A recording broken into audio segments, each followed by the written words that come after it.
السلام علیکم دوستانو، ستړي مه شئ. زما د یوټیوب چینل ته ښه راغلاست او د پخوانیو ویډیوګانو په تعقیب باندې نن بیا هم د چایلډ فرندلی سپیس او یا د اوسني تریپل سی چایلډ کیر سنټر په اړه باندې د یوې بلې موضوع اړوند غواړم چې معلومات درکړم. په دې کې موږ اصلاً د CFSونو د مختلفو اپروچونو په اړه باندې خبرې کوو، چې دا تقریباً مختلف کلمات دې ته استعمالیدای شي. نو خلک یې د مودې پر اساس باندې د CFSونو ډولونه بولي، څوک یې اپروچونه بولي، او څوک په عامه اصطلاح باندې د CFS انټرونشن ټایپ ورته وایي. نو کېدای شي تاسې دا موضوعات کله چې د CFS په اړه باندې بعضې لارښودونه، ایسوپیانې او ګایډلاینونه مطالعه کوئ، نو شاید کله اپروچ، کله ډیوریشن، کله امپلیمنټیشن او کله هم CFS ټایپ تر عنوانونو لاندې دې موضوعات سره مخامخ شئ.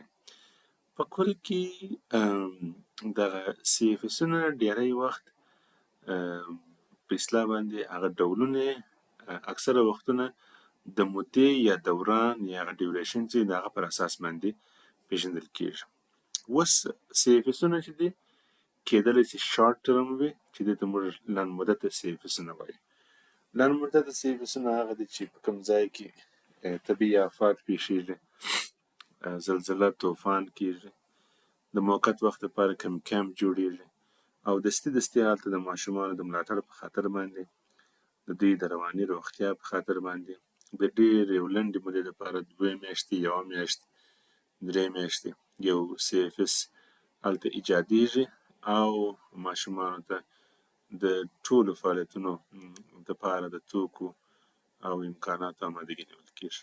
بل ډول یې بیا میډیم ټرم دی چې هغه متوسط دی، نه 2 میاشتې، نه 1 میاشت، کېدای شي 6، 7، 8، 9 میاشتې. او بل یې لانګ ټرم دی چې هغه کېدلی شي تر کال او یا هم تر کال اضافه وي. خو په کل کې بس لنډ، متوسط او د اوږد مهال دپاره CFSونه ایجادیږي. دا ډیری وختونه تاسې هم دا شی د خپل ځان سره د همیش دپاره په ذهن کې مه ساتئ چې بس نو CFS همیشه شارټ و میډیم و لانګ ټرم دی. بعضې وختونه اړتیا ته کتل کېږي، که په یو ځای کې CFS ته اړتیا و ادامه ورکول کېږي، که نه و په اصطلاح باندې بسته کېږي یا د هغه ځای څخه انتقالېږي، بل ځای ته وړل کېږي.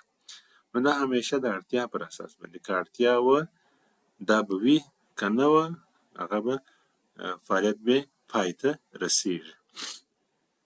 کله چې موږ د ډولونو په اړه باندې خبرې کوو، دا خو یې مودې سوې، دورانونه سول.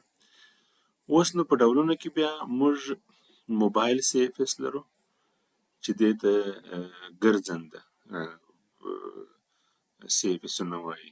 دا اصلاً په هغو نقاطو کې چیرې چې د موبایل یعنې د ګرځنده CFS د تطبیق امکانات وي، بیا داسې وي چې د یو موټر کې ټوله د CFS توکي ځای پر ځای کېږي او د یو پلان مطابق یوه هفته په یوه کلي یا ساحه کې وي، بله هفته په بل کلي یا ساحه کې وي، یا د هفتې د ورځو په جریان کې شنبې یو ساحه، یکشنبې بله ساحه، دوشنبې بله ساحه، دا دې ته ګرځنده CFS ویل کېږي. په بعضو هېوادونو کې چیرې چې امکانات ډېر زیات دي، حتی په لویو لویو موټرو کې په داخل کې د CFS لپاره هر څه آماده کړي دي، هماغه موټر ځي او په مختلفو ځایونو کې درېږي او خلک راځي، ماشومان راځي او د هغو فعالیتونو او خدماتو څخه ګټه پورته کوي. نو موبایل ګرځنده CFS دی او دا داسې یو CFS دی چې ټوله ترتیب و تنظیم یې داسې وي چې خدمات په مختلفو ساحو کې دوی و ماشومانو ته وړاندې کوي. او بل ډول CFS چې دی دا ټمپرري دی، چې تر ډېره حده پورې ټمپرري کلمه ورته استعمالیږي. موقتي CFSونه دي چې په یو ځای کې د اړتیا پر اساس باندې لنډ مهال لپاره جوړیږي او چې کله یې کار خلاص شو بیا د هغه ځای څخه بیرته وړل کېږي نورو ځایونو ته. او بل ډول چې دی دا نو د لانګ ټرم سیفسونه دي چې په یو ځای کې جوړیږي، کیدای سي کال دوام پیدا کړي، کیدای سي 2، کیدای سي 3، کیدای سي تر هغه هم زیات. نو که مو چیرې د مودو خبرې کولې، شارټ ټرم، میډیم او لانګ، یعنې د لږ وخت دپاره، متوسط وخت دپاره، ډېر وخت دپاره. او په اپروچونو کې کیدلی سي چې موږ موبایل ولرو، کیدلی سي چې موږ سټاټیک ولرو، په یو ځای کې د موقت وخت دپاره جوړیږي خو د یوه ځای څخه بل ځای دپاره نه ځي، بلکې ټمپرري سټاټیک سی اف اس به وي. اوس نو بیا دې لغاتو ته هم فکر وکړئ، نو داسې احساس مه کوئ چې بس نو واکمن وویل نو دا رقم دی. ګوره اوس په ټمپرري کې هم موږ کیدلی سي چې هم سټاټیک سی اف اس ولرو، هم موبایل ولرو. ټمپرري موبایل چایلډ فرندلی سپیس یعنې د موقت وخت دپاره ګرځنده سی اف اس، او یا هم بیخي وایو چې موبایل سی اف اس.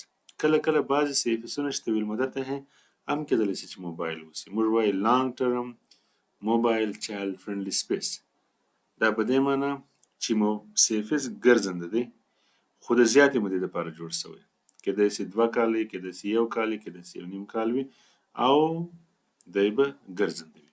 او کله کله دا کلمات داسې هم راځي چې لانګ ټرم سټاټیک چایلډ فرندلی سپیس، اوږدمهاله یو غیر ګرځنده یا متحرک ځای پر ځای باندې پاتې یا سټاټیک د ماشومانو دوستانه فضا یا تریپل سی. نو دې کلمات ته فکر کوئ چې بیا داسې نه سي چې ووایاست چې والله خو نو داسې ویلو. په دې سی اف اسونو کې موږ یو رقم بل سی اف اسونه هم لرو چې هغه بیا دغه پورته 1، 2، 3 چې تاسې په سکرین باندې وینئ، د دغو 2 مرحلو څخه تر تېرېدو وروسته چې کله یو بشري ارګان پر مخ باندې بیایي، بیا دوی د هغه دپاره یو اګزیټ سټراټیجي جوړوي. اګزیټ سټراټیجي کله کله داسې وي چې زه سی اف اس بسته کوم ځم، او کله کله داسې هم وي چې تسلیموم یې ټولنې ته، او زما د اګزیټ سټراټیجي یعنې د وتلو او د پرېښولو د پالیسۍ پر اساس باندې زه سی اف اس تسلیموم ټولنې ته، او موږ د هغه ځای څخه ځو، په بل ځای کې شاید بل سی اف اس جوړ کړو، او یا هم شاید پروګرام ختم وي. نو داسې سی اف اسونه شته چې هغه کمیونټي ته یا ټولنې ته تسلیم سوي دي او دوی ته انتقال سوي، او دوی پوره واک او صلاحیت لري د هغه سی اف اس د مخته وړلو دپاره. فسیلیټیټران کیدلی سي رضاکاره واوسي، کیدای سي د ټولنې خلک یو اندازه پیسې ټولې کړي، معاش ورته ورکړي، هغه بیا د دوی ترتیبات تنظیمات دي چې د ارګان د اګزیټ سټراټیجي او د ټولنې د امکاناتو پر اساس باندې د هغه په اړه باندې تصمیم نیول کیږي. نو هیر مو نسي موبایل سی اف اس دی، او موقتي ځایي سی اف اس دی، اوږدمهاله ځایي سی اف اس دی، او هغه سی اف اسونه چې ټولنې ته تسلیم سوي دي. نو دا هم د مودې پر اساس باندې، هم د ډول پر اساس باندې ستاسې سره کومک کوي تر څو تاسې د سی اف اسونه وپېژنئ. او دا شکل تاسې د موبایل موقتي، ځایي، د اوږدمهال دپاره ځایي، او هغه سی اف اس چې ټولنې تسلیم سوی دی یا تسلیم سوي دي ښیي. نو په دې هیله چې دا موضوع درته واضح سوي وي او سر مو په خلاصه وي، نو ښه وخت ولرئ، الله مو خوشحاله لره، او بیا به د خیر سره په بل لکچر کې خبرې کوو. مننه.